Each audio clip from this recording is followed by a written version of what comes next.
سیدی مشفقی مرشدی مہرباں، ہم نے بہر خدا تیری بیعت جو کی۔ پھر اس کو مزید کھولتے ہوئے حضرت اقدس مسیح موعود علیہ السلام فرماتے ہیں کہ پس انسان ایسے طریق سے تقوی پر قائم ہوتا ہے، یعنی تدبیر اور دعا سے۔ تو پھر فرمایا اور تقوی اللہ ہر ایک عمل کی جڑ ہے۔ فرمایا کہ ایسے انسان ایسے طریق سے تقوی پر قائم ہوتا ہے۔ وہ طریق کون سا طریق جو پہلے بیان ہوا ہے، یعنی تدبیر بھی اور دعا بھی۔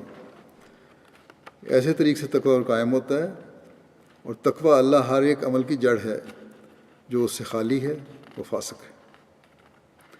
تقوی سے زینت اعمال پیدا ہوتی ہے۔ تقوی ہی ہے جو اعمال کی خوبصورتی پیدا کرتا ہے، اور اس کے ذریعے اللہ تعالیٰ کا قرب ملتا ہے، اور اسی کے ذریعے وہ اللہ تعالیٰ کا ولی بن جاتا ہے۔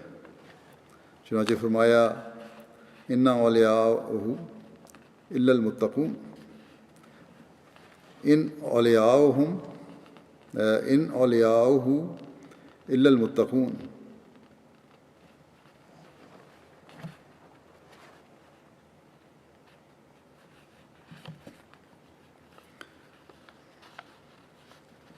اسی کی اس بات کی وضاحت کہ ان اولیاءہ الا المتقون کی وضاحت مزید اس طرح فرمائی کہ ولایت کا حصہ تقوی ہی پر ہے۔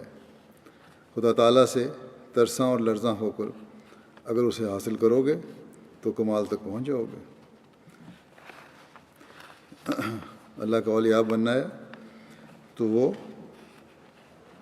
تقوی سے ملتا ہے،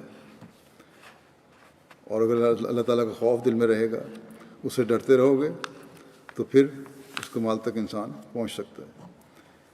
پھر حضرت اقدس مسیح علیہ السلام فرماتے ہیں کامل طور پر جب تقوی کا کوئی مرحلہ باقی نہ رہے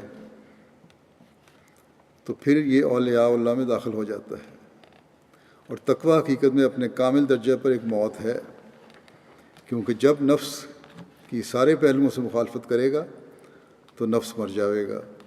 اس لیے کہا گیا ہے کہ موتو قبل ان تموتو۔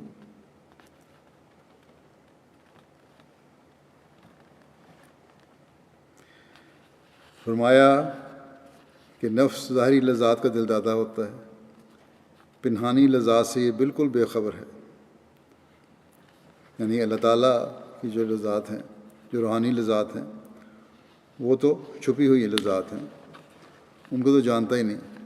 ظاہری دنیا کی چکا چوند ہے، انہی کو انسان جانتا ہے، اور نفس انہی کو چاہتا ہے۔ فرمایا کہ نفس کو خبردار کرنے کے لیے فرمایا کہ اسے خبردار کرنے کے لیے ضروری ہے کہ اول ظاہری لذات پر ایک موت وارد ہو۔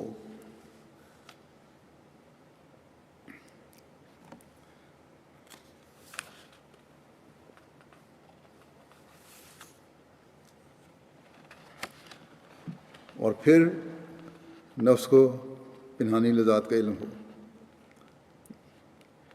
ظاہری لذات جو ہیں ان پر موت وارد ہو، پھر نفس کو پنہانی لذات کا علم ہوگا۔